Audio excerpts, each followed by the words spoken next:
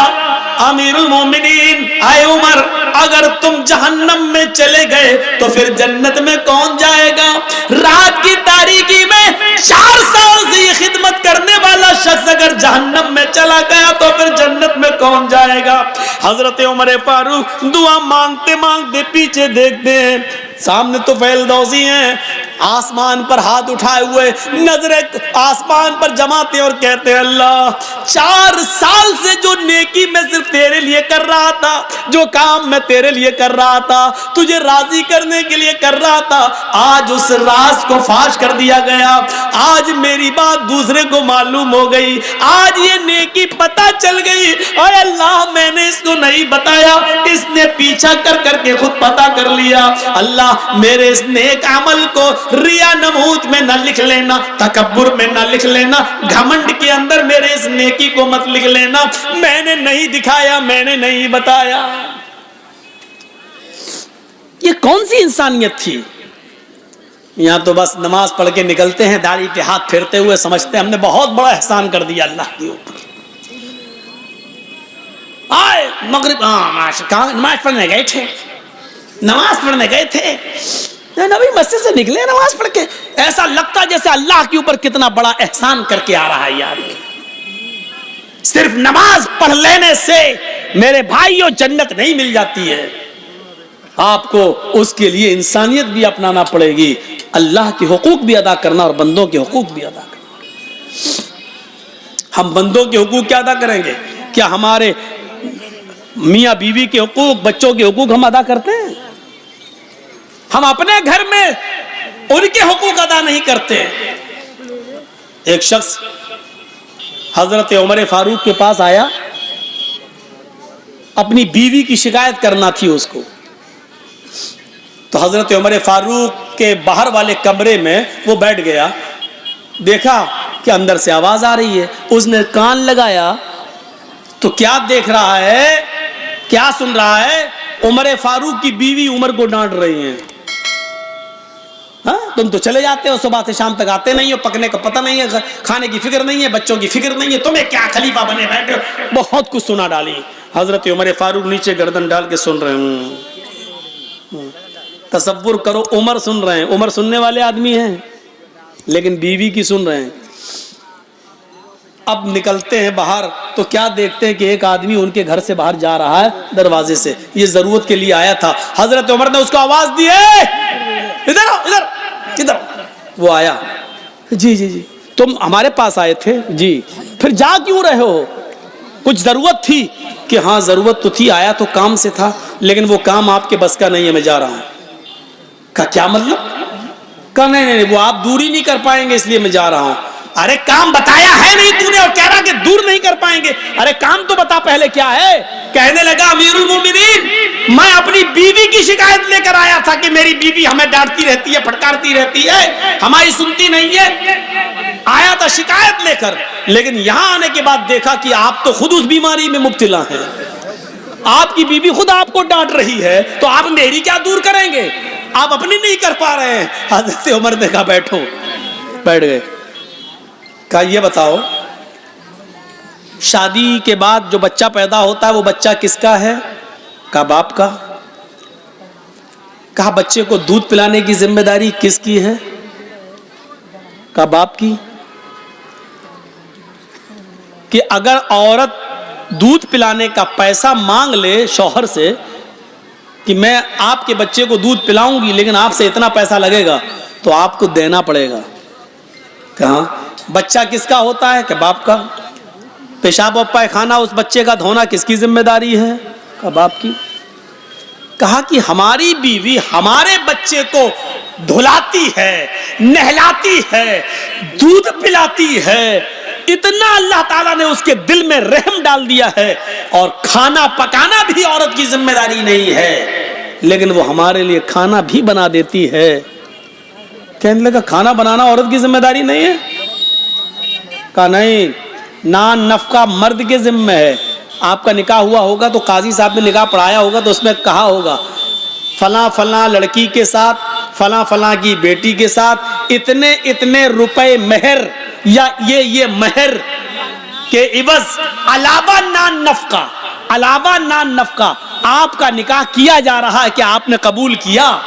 مان لیجئے کسی لڑکی کا نام زینب ہے اور اس کے باپ کا نام ادریس ہے، تو آپ نکاح جب پڑھائیں گے تینوں آیتیں پڑھنے کے بعد یہ کہا جائے گا کہ اے یوسف صاحب، اے اسلم صاحب، اے جمیل صاحب، زینب بنت ادریس کی بیٹی زینب کے ساتھ آپ کا نکاح 5,000 روپے مہر کے عوض یا 2 تولے سونے کے عوض آپ کا نکاح کیا جا رہا ہے، علاوہ نان یا 5,000 روپے مہر کے عوض سکہ رائج الوقت علاوہ نان نفقہ آپ کے نکاح میں دیا جا رہا ہے، کیا آپ نے قبول کیا؟ اس کے جواب میں آپ کہیں گے ہاں میں نے قبول کیا۔ تو علاوہ نان نفقہ یعنی اتنے روپے مہر تو دینا ہی ہے، نان نفقہ بھی آپ کے، نان مانی روٹی، نفقہ مانی خرچہ، یعنی دوا، بیماری، علاج، بچوں کے خرچے، یہ سب عورت کی، مرد کی ذمہ داری ہے کہ وہ عورت کو دے۔ تو وہ پکی ہوئی روٹی بھی مانگ سکتی ہے۔ ایک مرتبہ ایک پنچایت میں ہمیں جانے کا موقع ملا تھا، لیکن وہ اب بیچارہ لڑکا جو تھا وہ کسی عالمہ سے شادی کر لیا تھا، مولون تھی وہ، پڑھی لکھی، اب دونوں میں بگڑ گئی۔ ہم لوگوں نے بہرحال کسی طرح معاملہ نپٹایا اور بنایا ان دونوں کا۔ تو میں نے کہا سنو یہ کام تم کرو گے، اور لڑکی سے کہا دیکھو آج کے بعد شکایت نہ سنیں، روٹی کھانا بنا لینا، تیار کرنا، تمہارا شوہر دکان سے آئے گا، اس کو کھانا کھلانا، یہ تمہاری ذمہ داری۔ کہتی ہے مولانا صاحب آپ کو کس نے مولانا بنایا ہے؟ ہم نے کہا کیوں، کیا ہوا؟ کہا کہ روٹی بنانے کی ذمہ داری ہماری نہیں ہے۔ کون سی حدیث میں لکھا بتاؤ تو؟ لڑکا کہتا دیکھی، ہم نے کہا اور کر لے مولون سے شادی کر، اب جب تو نے کی ہے تو بھگت۔ پھر میں نے 4 لوگوں کے ساتھ مل کے سمجھایا کہ دیکھو سماج کے اندر بھی کچھ باتیں ایسی ہوتی ہیں جو لے کے چلنا پڑتا ہے۔ اب تمہارا شوہر جب اتنا کر رہا ہے تو کھانا تم بھی، تب اس کو پیار سے سمجھایا، تب کہتی ہاں ایسے سمجھاؤ گے تو بنا دوں گی، لیکن اگر یہ کہو کہ کھانا بنانا تمہاری ذمہ داری تو میری نہیں ہے۔ اب آپ لوگ سوچ رہے ہوں گے مولانا یہاں بیان کر دیا، کہیں ایسا نہ ہو کہ گھر میں کل ہماری عورتیں ہم سے کھانا بنوائیں۔ اتنا ظالم نہیں ہوں گی انشاءاللہ، اتنا ظالم نہیں ہوں گی، ظلم نہیں کریں گی۔ تو حضرت عمر نے اس کو سمجھایا کہ وہ کھانا بنا دیتی ہیں، کپڑا دھو دیتی ہیں، بچے کو نہلا دیتی ہیں، اس کا پیشاب اور پائخانہ صاف کر دیتی ہیں۔ کہتا ہاں یہ تو ہے، ہاں یہ تو ہے، ہاں یہ تو ہے۔ تو کہا پھر تھوڑی سی 2-4 باتیں سن لے، اس میں کیا بگڑ رہا تیرا؟ چپ، خاموش ہو جا، دیکھ میں کتنی بڑی حکومت کا مالک میں سن رہا ہوں اپنی بیوی کی، تو بھی سن لے۔ اس کو سمجھا دیا ہر معاملے میں عقل ہی ٹھیک نہیں ہوتی ہے، کیونکہ اللہ کے رسول صلی اللہ علیہ وسلم نے فرمایا فَإِنَّ الْمَرْأَةَ خُلِقَتْ مِنْ ضِلْعٍ، عورت آدم علیہ السلام کی بائیں پسلی سے پیدا ہوئی ہے، اور پسلی کا اوپر والا حصہ جو ہے وہ ٹیڑھا ہوتا ہے۔ آپ دیکھ لیجئے یہ پسلیاں ہیں نا، یہ پسلی، یہ سب سے اوپر والی پسلی سے پیدا ہوئی عورت، بائیں طرف جو ہے الٹی طرف، اور آپ دیکھیں گے پسلی جب آپ نکالو گے جسم سے تو ایسے نکلے گی، ایسے